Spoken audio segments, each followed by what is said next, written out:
I'm in a good mood. Morning, everybody. Good morning, good morning, good morning. Mark's in a good mood, and that's to kick off Mental Health Awareness Week. Shippity-dada. Woo! We're going to be talking about mental health in some shape or form. Each day we'll be giving a little bit of time to mental health. And also on that, I will be doing a live chat with Bipolar UK, the British charity, on Instagram at 4 p.m. this Thursday. Lovely. So if you want to join us, they're hosting it, so I'll be joining them. We're going to be talking all things bipolar. Me and Naz are also doing something for some of the media this week, which is a chat about living with bipolar. And we may even, I think, How to Stay Married might be about that too. So the thing, living with bipolar vicariously. The partner of. I mean, obviously, Mental Health Awareness Week is about all forms of mental health. And we know that so many of you guys struggle with your mental health. We all have mental health. This is something that we need to sort of establish from the get-go. So if you want to put forward something that you might like us to chat about, and then we can have a think. If we can all have health, we can all have mental health. Strive for mental health, exactly. We want cardiovascular health. We want brain health, lung health. We talk about that all the time. Poo health. We were talking about poo a lot yesterday. And mental health the same. So we might even talk about poo today. You never know. It's funny. I was just on Instagram. Somebody said to me, "Did you go to the BAFTAs?" I said, "Well, no, I didn't. I didn't get invited." I don't think I've ever been invited. Have I been invited to the BAFTAs? I don't know, darling. I don't know. Anyway, not invited. But then I was saying, even if I had been invited, even if I'd been invited because I'd won something, I honestly don't think I would have gone out on a Sunday night. Fair dues. When did we cross over to Sunday night being an absolute zero? And it's funny because our girls are the same, aren't they? I mean, they like to go out, they like to party, they like to be, but neither of them would go out on a Sunday night. No. Not. And we've never said that to them. It's just that. No. I think the vast majority of people, I think the world is kind of just settling down on a Sunday night to watch Antique Roadshow, isn't it? Yeah, but I think to not even go to like the BAFTAs if I'd won something. Yeah, but you haven't won something. No, but if I had, I honestly don't think I'd have gone. Yeah. I suppose it depends. Well, yeah, and it's like I look at all you hate awards ceremonies. I look at all the Instagrams. I've like lovely Frankie Bridge. Her Instagram just popped up, looking like, oh my God, so exquisite. She's so pretty. She's even prettier in real life, and beautiful dress and everything. And all I'm thinking the whole time when I see anyone is go, oh my God, I'm not going. Zoe says the BAFTAs were boring. We didn't even see them, did we? Not interested in the TV ones. It's weird, isn't it? It's weird. It's not for me. I get excited about the film ones, but the TV ones don't do it as well. I was delighted to see Danny Dyer won. I thought and hoped he'd won for Rivals, but he didn't. He won for some other show, is it? Oh God, was Rivals up? Did it win anything? I think David Tennant was nominated for Best Actor. When's Rivals back? Yeah, exactly. When is it back? Give us more Disney Plus series like now. I'd like to do ADHD and morning routines, being on time, general hacks, Bonnie Lass. Zoe would like to do something on PMDD, its connection with depression. So hang on, PMDD and ADHD and morning something routine. Else we are, ADHD. Apparently I'm in a slither of something like 1 in 5, is it? Bipolar people, I think, have ADHD too. She said it when I was talking to Bipolar UK this week. She said, you're in the sweet spot, if you want to call it the sweet spot, of the hell of both. I was like, yeah, that is true. It's a terrible confliction of two. Well, the 3, alcoholism as well. Well, yes, or was alcoholism and addiction a means to coping with everything else? It was totally. But we're going to talk about that more later. I am also going to be uploading, just because I haven't done one, I was saying to you, Zoe, over the weekend, I am going to upload just a brief kind of outpouring of where I am in my own mental health story at some point today too, just to kick off the week. But that will be a pre-record, it won't be a live. Anyway, not Disney, they're on the BDS list. Well, yes and no. Yeah, okay. Let's talk about everything has... We do a lot of BDS, like some things that you even have like no idea, like offers of all sorts of things that we say no to. But there are like, if we said no to everything, we literally couldn't have the business. So it is very difficult, and you would maybe one day in the future we'll tell you the kind of things that we've done on BDS, but we have to be, we still have to run our business like Google you know, and all these things. Everything. If you go literal, unfortunately, if you go to the purest sense of the word, BDS, you would end up, unfortunately, living in a field with a stick. But so like some people will BDS some things and then not others. Like some of the things that some people still do, I'm like, wow, okay. But then I know it's different. You have to make it work. Yeah, and I think there has to be sacrifice, and we've made big sacrifices, massive. But we can't do all of them. Oh, sorry, this keeps going on. So I don't know what's happening. Just turn it off. The other thing, for example, small example, is like Starbucks. Never, ever, Starbucks ever will I ever go to Starbucks again. Ever, never, ever. You know, it's that kind of, you know, we all have to pick and choose, and we mustn't judge those who can't or don't choose to do others. Yeah. Best not to. Yeah. Okay, so one day I'll do a chat on this. What are we talking about this morning? We're going to talk about Keir Starmer has just been at the podium. I was listening to him briefly, and then I just had to turn him off. He is the most turn-off politician I have, or leader this country has ever had, bar John Major. Migrants must speak English to stay here. Obviously, they've announced the launching of a white paper looking into various tightenings and restrictions being brought in to reduce immigration into this country. We're going to talk about whether there's any merit in asking for migrants to have to be able to speak English, whether the suggestions that the Labour Party are making are born of necessity or just simply to try and get back some of what they've lost to Reform, which is the far right party in this country, or are really Labour actually parroting the same message just in a different way? We're going to look at Trump's Boeing 747 bribe. Is it a bribe or is it a gift? I mean, isn't there a long tradition of giving gifts between countries? And as we said, we're going to talk about Kanye and his latest kind of shocking eruption and his sort of anti-Semitic. I mean, I think almost to describe it as anti-Semitic gives it a sophistication and complexity that I don't think is actually in it in a weird way. It's clearly, you know, his latest post and his latest song has obviously caused upset because it's entitled Heil Hitler.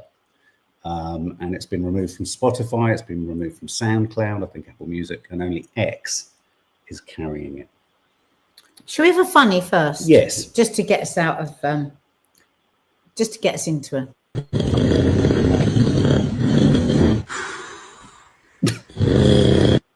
This is a baby listening to its dad snoring.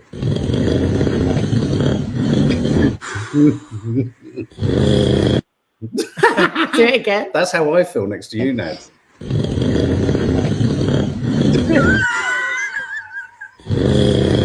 I've never seen a child move like that. One more time.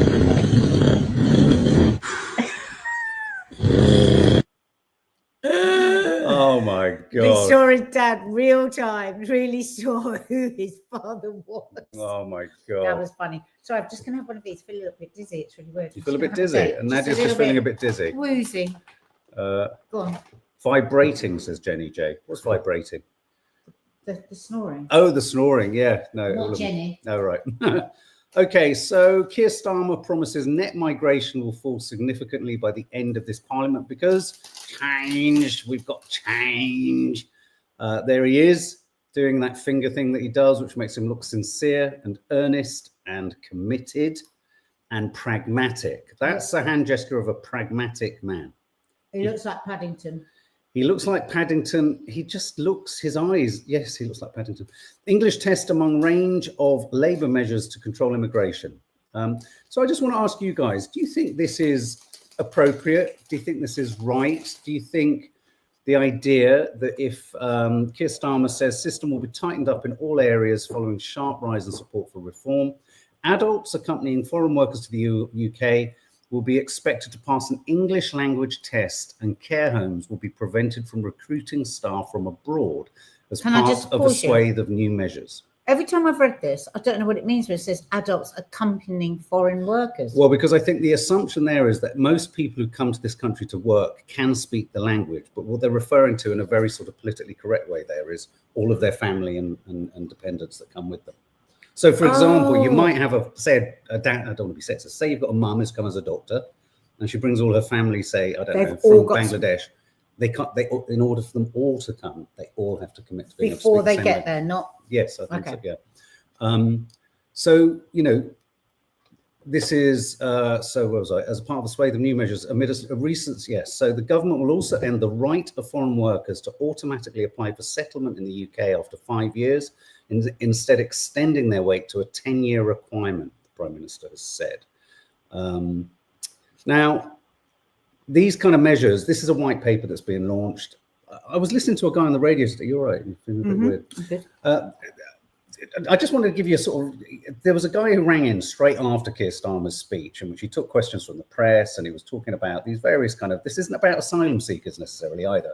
Lots of people immediately phoned in, not surprisingly, Nick Ferrari to say, but he hasn't spoken about the boats. It's the boats. What about the boats? It's the boats. I mean, you know, Reform have done such a good job of saying there are so many boats that if you went to Dover, you'd see them all on the horizon coming at us like a flotilla.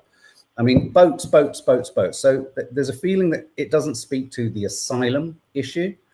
But in terms of the idea of coming to the country, pursuing a new life with your family, what do we think about the idea of being able to speak, needing to speak the English language in order to do it?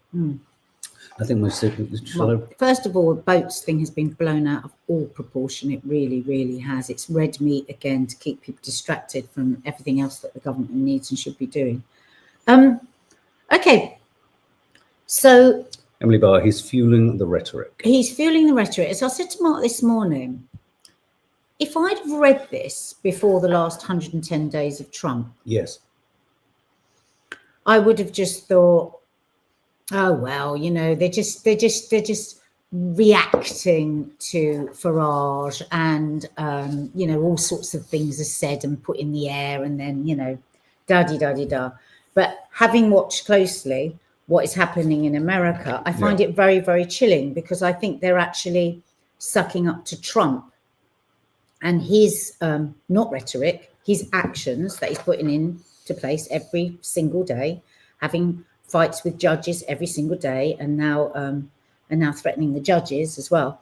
So obviously it's never going to get as extreme as that. But I just think we just all need to be more alert, because, as we say, you know, our freedoms we do take for granted. Some of what is said in there, I agree with, because actually I was talking to a friend of mine the other day who's Norwegian. Hi, Sarah, if you're watching. And from what she said, and it was just quite a quick conversation, Norway have got some things really right with their immigration. Like, you come into the country, you have 2 years where you have a decent place to live, you learn the language, and you have to learn the language. It's a requirement. And just on that, I think being made to learn the language is brilliant, because I think that you can have a better experience in any country if you can learn that. I think the same when I see Brits in Spain, and I think, you've been here 20, 30 years and you don't speak a word of Spanish. And I mean, that is incredible. That's right across Spain. Can I throw in a thought on that? Yeah. I totally agree, because I think it's about context, and it's about, you know, in relationship to the kind of climate that you're in, that you hear this news. I can't help but see this for what it is, which is a reaction to Reform doing well in the polls, a fear that the Labour Party needs to adjust its policies in order to kind of cater for that, you know, electorate and that, winning the next election. But if I was if I was viewing this, say, of a British person in Spain, without any interest in me moving to Spain, I would assume it's respectful to Spain to learn the language. I mean, even when we go abroad, you feel I feel almost bad that we don't even make the effort to look up how to say yes, please, thank you, and all that. We just kind of move along.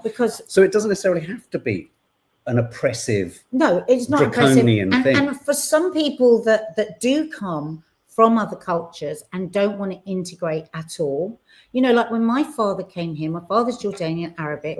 He came here and he said, I want to have daughters, and I want my daughters to live as British girls, you know.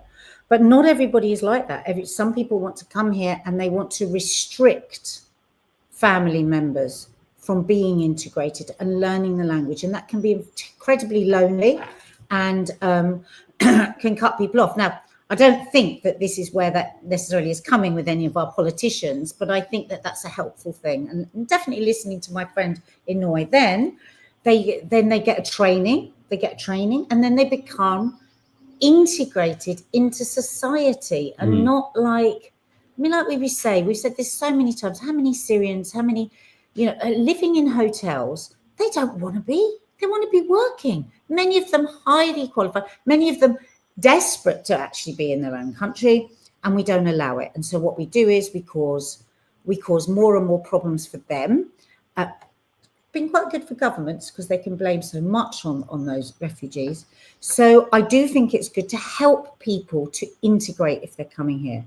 But what worries me is we are really short on doctors. We are really short on care workers. We are so you get a care worker or you get a doctor and all of their family have to speak English when they arrive.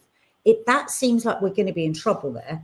The care system is in dire straits, especially after and they're saying they're not going to allow any care workers to come from abroad. Where does that come from? That sounds like red meat again. I just want to read this. Francesca Bastos, there is such a thing as English privilege. You guys have the whole world speaking the language, and most of you don't speak a second language. Outside of UK and US, most people speak 3 to 5 languages.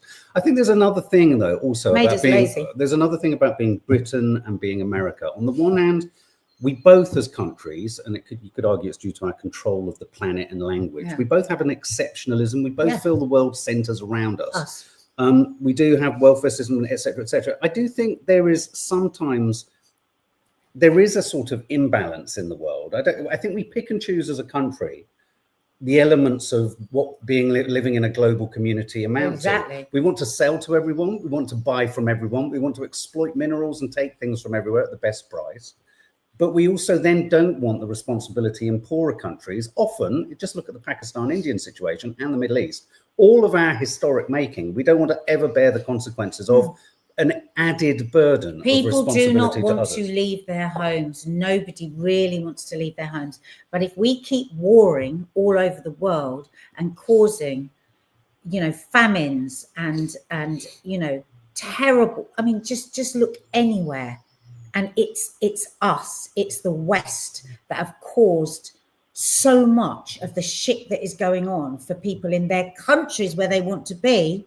And then we say, oh, God, no, here, we don't want anything to do with supporting. And that's another thing that worries me, if this is true, is that, say, if somebody is running from a war-torn country, they'll be interested to know whether it's the same for Ukrainian, you have to speak English. Well, so are we going to have no kind of asylum? The asylum side of things, I think, is slightly outside of the. Well, it does say that.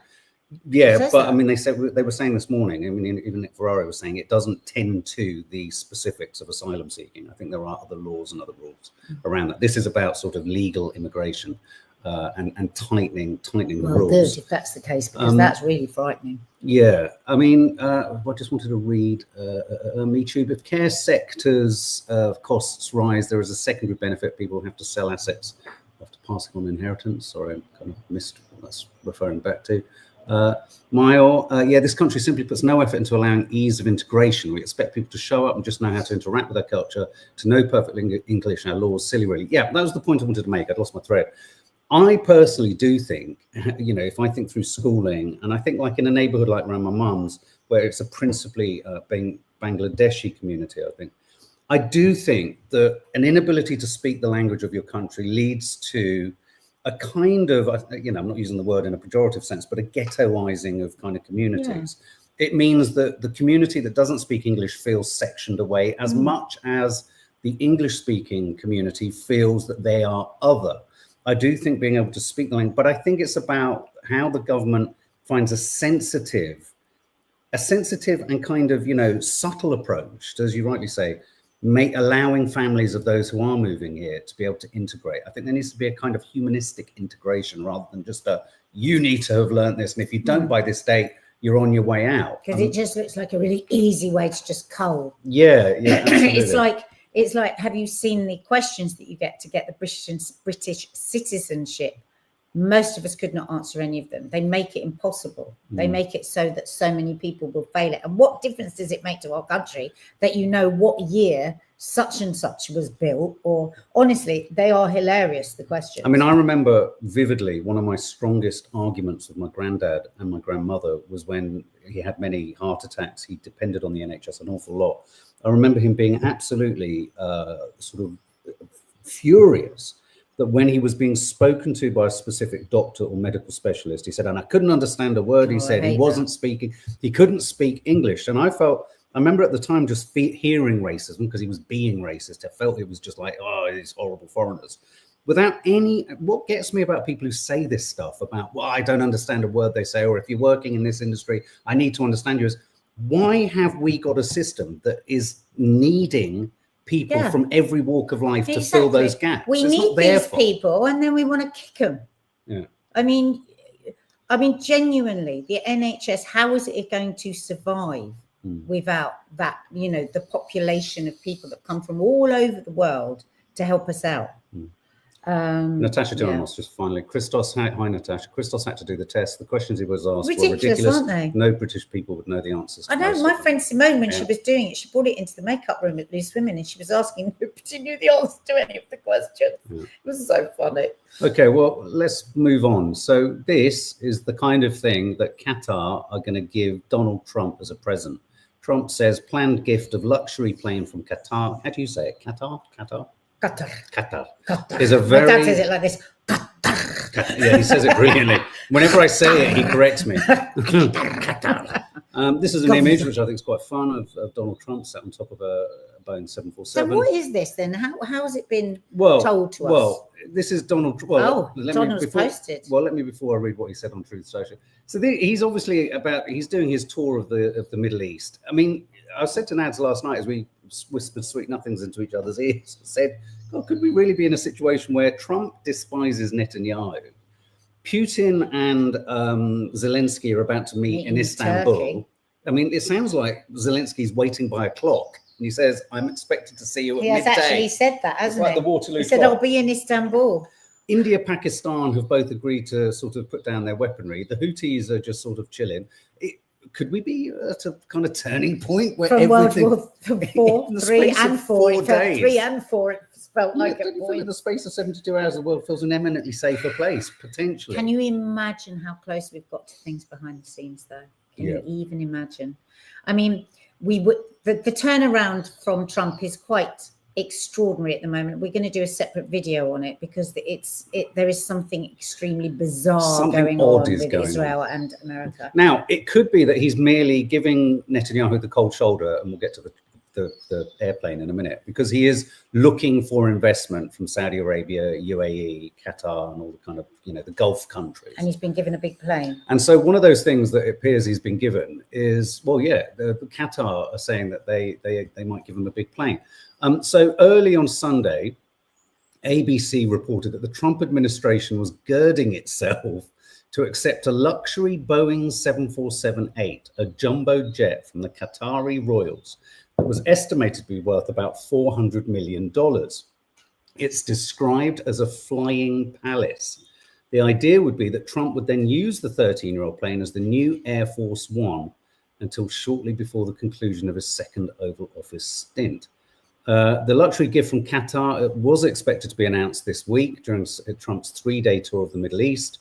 But a Qatari spokesman said it was inaccurate to say that the jet would be gifted during the upcoming visit of Trump. Now, I think what's happened here is they floated this out to see how it lands, no pun intended, with the public. And most people have kind of got a bee in their bonnet. Now, Qatar are kind of obviously going, we don't want to look like it's just bribery and corruption. It feels like a good old fashioned sort of, take this and be favorable to us. My friend. Yes. My good friend. Exactly. But this is what Donald Trump says. So the fact that the Defense Department is getting a gift free of charge of a 747 aircraft to replace the 40-year-old Air Force One. Oh, Air Force One isn't good enough for him now. In a very public and transparent transaction, so bothers the crooked Democrats that they insist we pay top dollar for this plane. Anybody can do that. The Dems are a world-class losers. Oh, MAGA. My God. It's like a boy in the playground. Trump Bitcoin. Oh my God! So what a plonker. So none of us will know whether. So I've got a funny feeling they might not offer him the.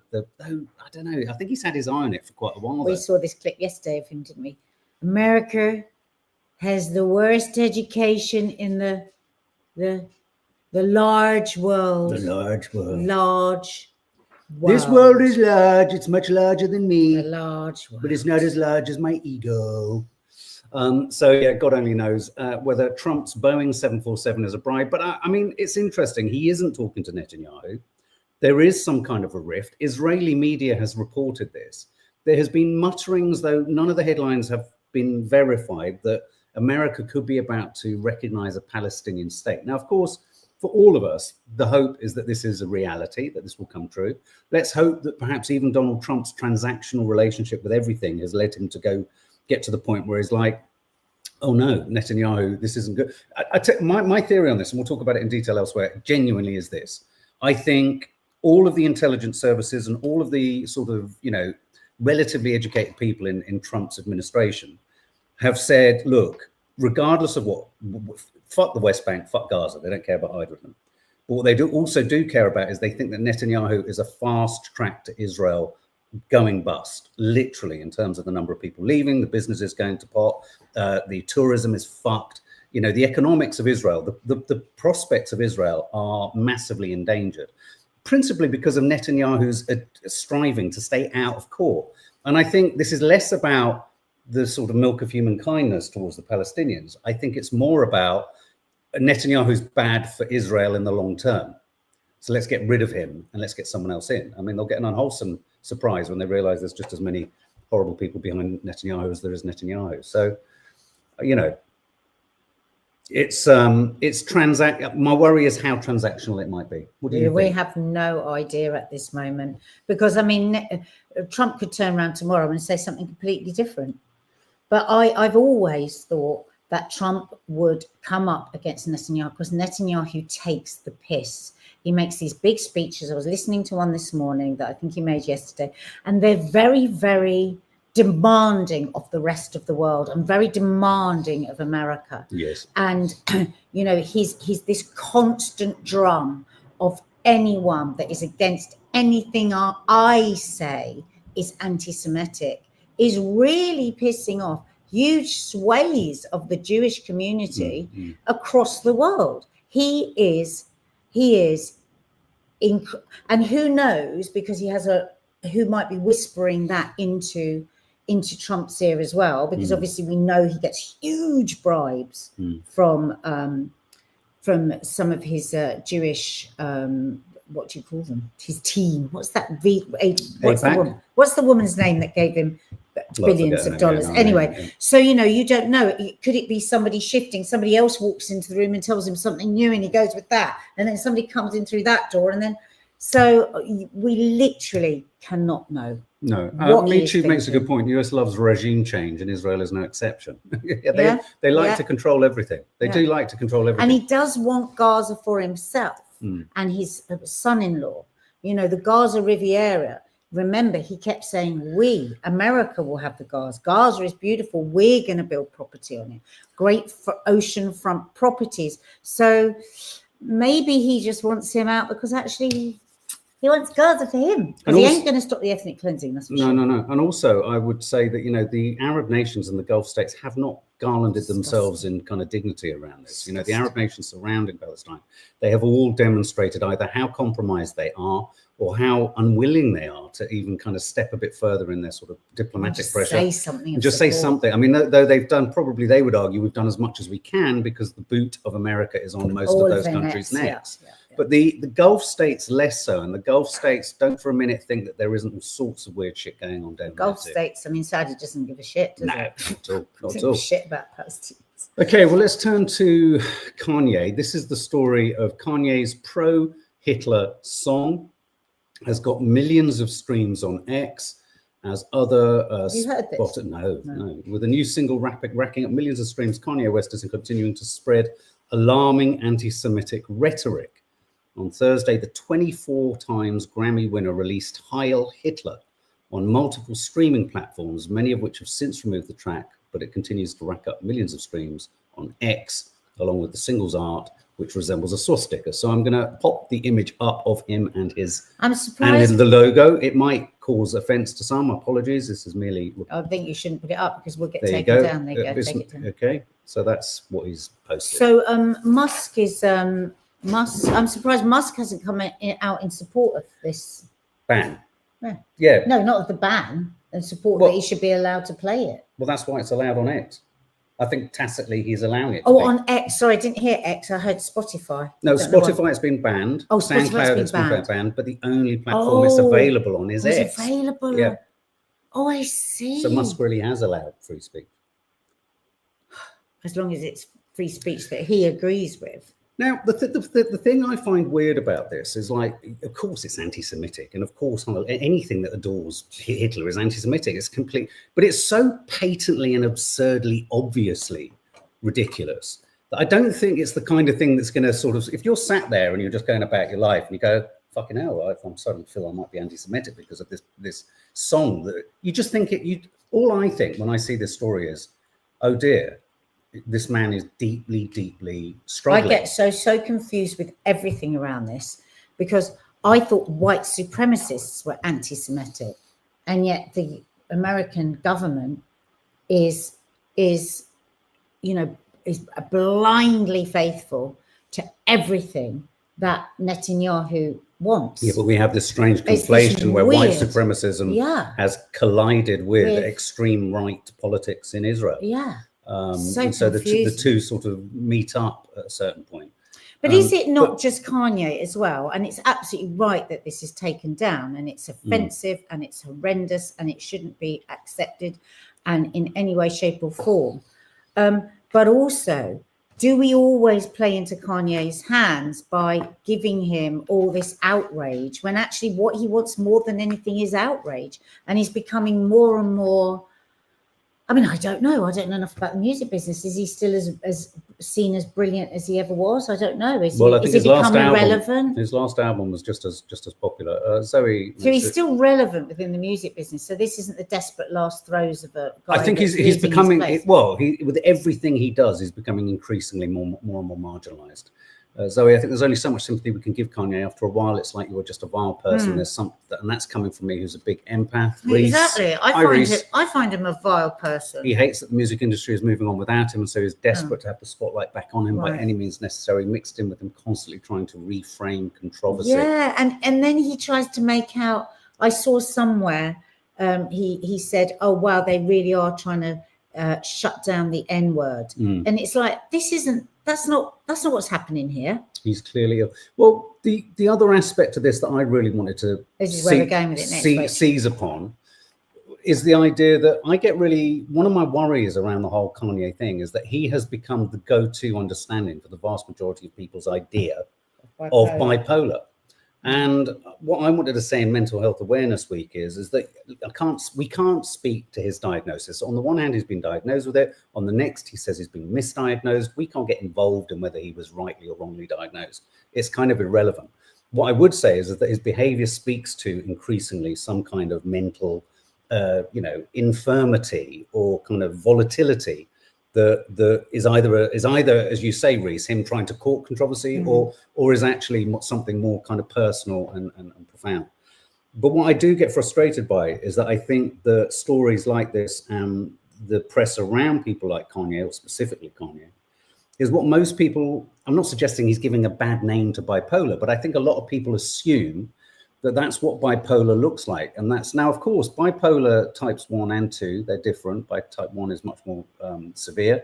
You can have huge manic mania episodes, but likewise with bipolar 2, you can have an equivalent mania to the same height as bipolar 1 as you can have with bipolar 1 in bipolar 2. So you just have them, it's across a broader period of time. They're less frequent, the severity of them. You can still just be a horrible person and have a mental health condition. Exactly. It's like somebody that I know that is autistic and behaves in the most appalling, bullying way. And every time she's pulled up on it, she says it's because she is autistic. It's not. You are autistic, but you're also not a nice person, because most other of people that I know that are autistic never behave like you. Yeah. And they get really angry with her because it's like, stop giving autistic people a bad name. Now, of course, there are going to be some traits within autism where you might not, where you're not understanding what the social situation is and you overstep the mark.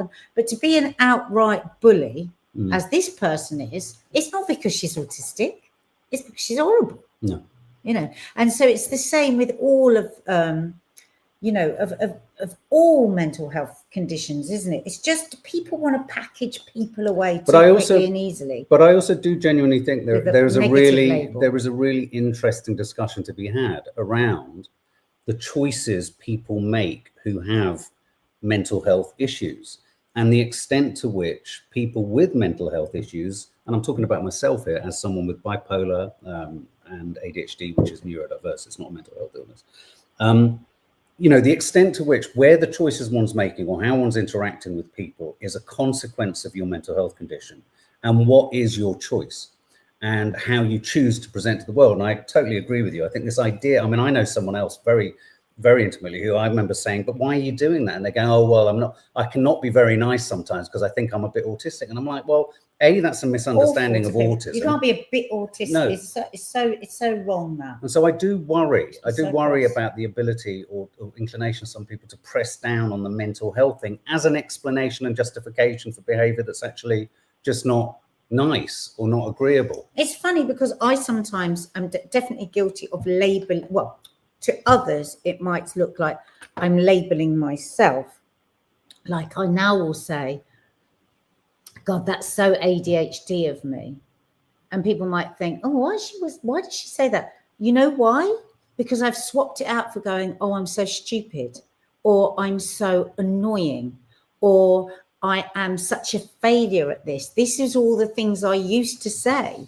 And now it's almost like a respect for my own brain differences. And also it makes me actually more proactive, because to say, oh, I'm lazy, or to say I'm stupid, you kind of like, you know, the hands off the wheel. Whereas now when I think, God, that's a real ADHD thing, or if I say that's my brain, I'm trying to think for solutions and other ways to do things and other ways. So it's been really helpful to me to do that. But I'm mindful that it doesn't sound like an excuse. And I think there is it's just a transition period when you get a diagnosis where you are, like you've had that, haven't you, with both your diagnoses, where you're working out. And as we've agreed many times, you can't work out what is my bipolar me and what is me. It's all me. Like my ADHD is all me. Like your neurotypical brain is all you. And you know, it's just like, and there's nothing that's the right side or the wrong side. It's just what we are. But I think that is a problem with something like Mental Health Awareness Week. I think what we're told to do is think of mental health as an add-on or as an adjunct to our personality, whereas actually we are all one and the same thing. It would be like saying, I don't know, your arm is not a part of your body and therefore affects the rest of your body. Oh, this arm came after this arm. Yeah. So when I'm deciding how to use my arms, you know what, I do see it as basic as that. And I see somebody with whatever the fuck a neurotypical brain is, because I don't think there is one. Because is there a neurotypical fingerprint? No, every single brain is individual. And if we want to understand our heart, like I want to understand my heart, my emotions, what makes me love somebody, what makes me like somebody, but I also want to understand more about my brain, because it's the most incredible thing. It is us. But I would go so far as its different compartments. I would go so far as to say sometimes that the distinction and idea of mental health, a mental health condition, the very definitional sense of it, though we need it to better understand, to perhaps medicate, etc., that for family to best know how to operate. I would say that the very, very process of defining a mental health condition causes distress to the person who's going through that process, because it creates a kind of, well, no, but that's a neurodiverse. Neurodiverse. Yes, different. Yeah, I mean, and this is an important distinction. But I would say bipolar, you go big on this. You know, the mental health condition of what is you and who is you. It's very hard not to judge yourself by a list of diagnostics and a list of kind of habits. I don't see the difference of being somebody that's been diagnosed with ADHD. Everything that you say. No. I'm just saying, but one has to be careful, because when you go to the I understand that, but I don't understand why. In what way? Because I'm interested, because one is considered a neurodiversity or neurodivergent, and the other is a mental health condition. One, and if you look into the diagnostics of it, it's a very different. Maybe I just don't know the definition. Again, but you see, you're it's neuro. Your brain is. But bipolar isn't neurodiversity. Oh, okay. Yeah, And so when you have that, it's really hard to know who the real you is. And I think the huge pressure, and what I'm trying to say is, I think it can cause a crisis for people with mental health conditions, is trying to go off in pursuit of who is the real me. And even when you start a journey on drugs, the suggestion is those drugs will get you closer to a real me. What is the real me? And then you take the meds, and then you feel kind of almost completely neutered. Yeah. And you're like, and it's another is this the real person. me? What is the real me? And it becomes really, it can be really quite distressing. But I would say that everything that you've said, I think the same way about ADHD. I've had all those questions. Yeah, no, absolutely. And the I regret agree. and the sadness of thinking back and labeling myself as this and that and this and that and that, causing a lot of like really negative behaviors to myself and to others. So it's complicated, that. Yeah, I mean, I agree with you. I personally don't draw those distinctions, but when you go into it, and I was having a discussion with Bipolar UK, they were kind of very much saying that the two things are very different. Right. We'll have to have a look at them. Francesca Bastos, I have ADHD too. I often have to apologize to people. I admit to them that yes, it might happen again, but I make sure to explain I will try to be better. I mean, it's funny that, isn't it? Even in that, I feel like, well, what does better mean? Do you know what I mean? Better, yeah. Well, what you mean is to conform more to the way that society sees good behavior. So, if you have a deadline and that deadline has to be met, because that's the way that's the framework of society now. And if you're better working, handing it in last minute or 5 minutes afterwards, because actually for you need the dopamine hit of doing things right last minute, and that's the way your brain works, you can't do that. You have to find a way to make it. Like a friend of mine, he's late every single day for his job, every single day. He tries so hard, and it's like, it looks like he's doing willfully, but he has such a problem with time. Sorry. No. I'm just mindful of time. Okay. Zoe, we excuse it to ourselves to make ourselves feel better. When I'm in my anxious PMDD dips, I'll excuse it to people and say PMDD week, sorry. And Mile, the lines are blurred with some mental health conditions, but the main difference at the moment seems to be that neurodiversity is hereditary and can't be acquired, whereas mental health disorders can be both. that makes sense. Yeah. But I think, yes, we can still have similar questions, can't we? Yeah. Let's play your other funny. What was your other funny? This. I know, but we haven't even had dinner yet. This is delicious. Mommy, there's one more to go. Maybe you can have it. What did they say? So the two older kids are eating the chocolate cake. Right. And Mum says, what are you doing? We haven't even had dinner yet. And they're just standing frozen looking at her. And it moves across to the tiny little kid that looks really deeply into his mum's eyes and says, this is delicious. And you know what? There's another one over there that you could. What are you guys doing? I know, but we haven't even had dinner yet. This is delicious. Mommy, there's one more to go. Maybe you can have it. Oh my God. But I love the way, as he started to speak and she started to pan away from the two older ones went, okay, we're going to be right, we're out of here. The cute one's coming in. That's so funny. Isn't it? I sent it to my mum because I wanted to know He'll go far, Rachel Pickard. Well, interesting, because I sent it to my mum. If I didn't know which way she'd go, because she could have gone, what's a spoiled, rude little boy, the way they do at that age. But she didn't. She went, genius! Exclamation mark. And is this your morning going to school? I've seen it before, but it came up the other day and I thought, I'll share this with you guys. The footage of our mornings trying to get the kids to school. Oh, this is so awful. Dog runs out. He jumps out of the car. What? Oh God. Good on him for... Gets in. Oh, and the dog doesn't get run over. He gets in. Yeah. And the kid comes out like, what the fuck is going on? Well, there you go, guys. But it was so sweet because she really had such a horrible fall. He was out out of that car. So before he put the handbrake on. Don't run downhill unless you're an athlete. Oh, guys, thank you so much. Thank you for all of your comments. Sorry if I didn't get a chance to read all of them. I know a lot of you were sharing an awful lot about your own mental health situations and experiences. But we will be talking more. Talking a lot about it this week. Thanks, guys. See you later.